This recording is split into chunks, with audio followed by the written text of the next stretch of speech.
महंगाई के खिलाफ इस रामलीला मैदान की ऐतिहासिक रैली स्थल से कल कांग्रेस पार्टी एक बड़ी रैली के साथ आगाज करने जा रही है और इस बात की घोषणा काफ़ी पहले कर दी गई थी कि 4 सितंबर को महंगाई के खिलाफ हल्ला बोल होगा और उसके बाद भारत जोड़ो यात्रा पर राहुल गांधी निकल जाएंगे। हमारे साथ अभिषेक दत्त जी हैं, कांग्रेस के वरिष्ठ नेता, एआईसीसी सेक्रेटरी, दिल्ली प्रदेश कांग्रेस के उपाध्यक्ष।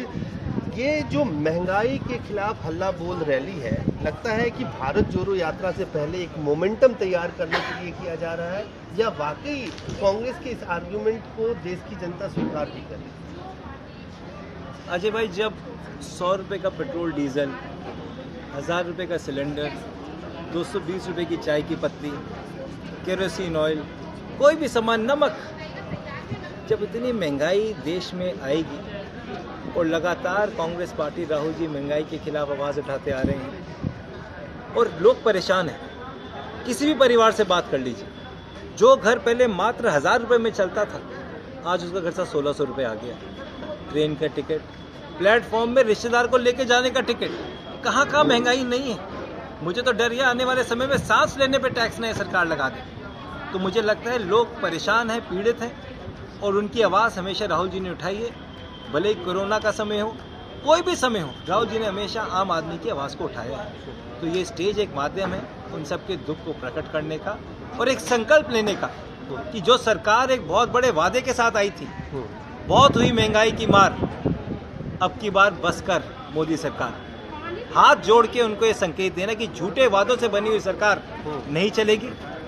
डॉक्टर मनमोहन सिंह के कार्यकाल में 10 साल जिस तरीके से इस देश ने प्रगतिशील एक देश बना था, प्यार मोहब्बत के साथ सब लोग मिलके एक परिवार के साथ रहते थे, तब उनको 300 रुपये का सिलेंडर महंगा लगता था, आज 1000 रुपये में चुप्पी लग गई है। क्रूड ऑयल के पैसे कितने ज़्यादा थे अंतर्राष्ट्रीय बाजार में, हम 60 रुपये का देते थे, वो महंगा लगता था, आज 100 रुपये में बोलते नहीं। तो ये जो लोग चुप हो गए हैं, इनका चेहरा सामने भी लोगों के सामने लेके आए। तो ये लोगों की अंतरात्मा को झकझोरने के लिए मैं सवाल दिल्ली से इसलिए पूछूंगा रिलेटेड कि एक कॉम्बो है, केंद्र में मोदी जी की सरकार है और दिल्ली में केजरीवाल जी की सरकार है। केजरीवाल जी तो ये कहते हैं हमने बिजली फ्री, पानी फ्री, शिक्षा फ्री, स्वास्थ्य फ्री, सब कुछ दे दिया। महंगाई आप लोग को दिख कहाँ रहा है? देखिए, बहुत अच्छा सवाल आपने पूछा। केजरीवाल जी ने कहा कि मैंने वर्ल्ड क्लास अस्पताल बना दी। मेरी खुद की आरटीआई है।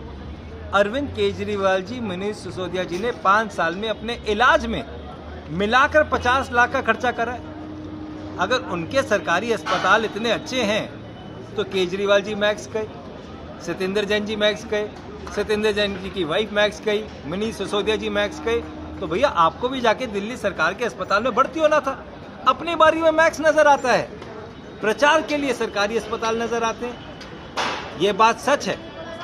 केजरीवाल सरकार ने शीला जी के समय के स्कूलों को तोड़ के नया बनाया है। हम भारतीय जनता पार्टी की तरह झूठ की राजनीति नहीं करते, परंतु एक भी नया स्कूल अरविंद केजरीवाल जी ने नहीं बनाया है। छात्रों की गिनती कम कर दी है। जितने 16 लाख छात्र थे शीला जी के समय में दिल्ली में, आज वो तो कम हो गए। टीचर कम है, वाइस प्रिंसिपल है नहीं। जब प्रिंसिपल नहीं है, वाइस प्रिंसिपल नहीं है, टीचर्स नहीं है, तो बच्चों को पढ़ा कौन रहा है? परंतु एक बहुत बड़ा आम आदमी पार्टी नहीं, एडवर्टाइजमेंट पार्टी है। एक 600 करोड़ रुपए का पैकेज जो केजरीवाल जी की छवि बनाने के लिए जिसका इस्तेमाल करा जाता है, उसी का नुकसान दिल्ली के लोगों को हो रहा है। आप मुझे बताइए, एक सिंपल सा सवाल है, घर घर नल या गली गली ठेका, लोकपाल या किसका वादा था? लोकपाल पे नहीं बोलते, स्वराज पे नहीं बोलते, राइट टू रिकॉल पे नहीं बोलते, गली गली नल पे नहीं बोलते, परंतु शराब के ठेके वालों के लिए जरूर बोलते। तो दोस्ती कहाँ है? आपको लगता है कि ये जो महंगाई के खिलाफ हल्ला बोल रैली है, ये केंद्र की मोदी सरकार को जगाने का हो या केजरीवाल सरकार को उनके वादे याद दिलाने का हो, ये जो संदेश देना चाहते हैं उसमें कांग्रेस पार्टी सफल होगी? क्योंकि यहाँ दिल्ली के संदर्भ में तो आप लोग कहीं है ही नहीं जमीन। देखिए, जब देश के अंदर अत्याचार फैल रहा है, देश के अंदर आपसी लड़ाई फैल रही है, उसके अगेंस्ट अगर आवाज उठाना गलत है तो हम गलत है। हमारी क्या मांग है? महंगाई की तो रोकने की लड़ाई है। और मुद्दा क्या है? मुद्दा देश की हालत है और हम सब जानते हैं आज इस देश में सच बोलने की क्या सजा मिलती है। लोगों को बचाना है। तो भारत जोड़ो यात्रा शुरू करेंगे राहुल गांधी 7 तारीख से, उससे पहले ये रैली, आपको लगता है कि एक मोमेंटम तैयार होगा कार्यकर्ताओं में भी? कांग्रेस के कार्यकर्ता कन्याकुमारी से कश्मीर तक जुड़ेंगे? देखिए, किसी भी नेता में, और मैं ये दावे से कह सकता हूँ, इतनी हिम्मत नहीं है कि लोगों के बीच में चल सके। जब आप लोगों के बीच में रहते हो, खासकर जब आप नेता होते हो, तो लोग सवाल पूछते हैं। अगर आज मोदी जी लोगों के बीच में, आम लोगों के बीच में जाएंगे तो लोग क्या कहेंगे? मोदी जी वादे का क्या हुआ? मोदी जी उसका क्या हुआ?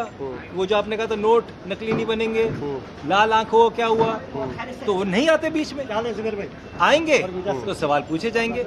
राहुल जी सच की राजनीति करते हैं, लोगों के बीच में जाते हैं, बात करते हैं। एक झूठा वादा राहुल जी का बता दीजिए, नहीं बता पाएंगे। मोदी जी के सैकड़ों गिनवा सकते हैं, कोई बात उन्होंने करी हो चुनाव से पहले, वो कहाँ है वो बात? वो कहाँ है लाल आंख? ब्रिज बन रहे हैं, घर बन रहे हैं चाइना के, हमको दिखता नहीं, मीडिया को दिखता है, सरकार को नहीं दिखता। और छोटा सा सवाल है, देश में क्या है? एकता का प्रतीक हिंदुस्तान, यूनिटी इन डाइवर्सिटी। कहाँ गई हमारी यूनिटी? कहाँ गया आपसी प्यार, आपसी भाईचारा? सच बोलने की सजा ईडी और सीबीआई होती है इस देश में।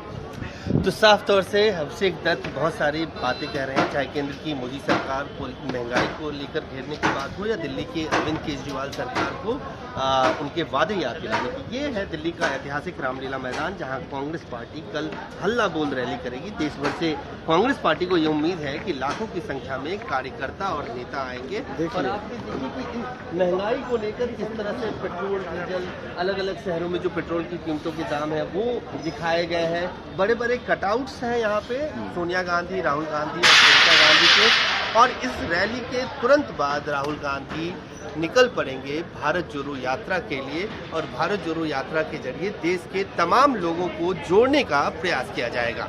अजय झा, दैनिक सवेरा, दिल्ली।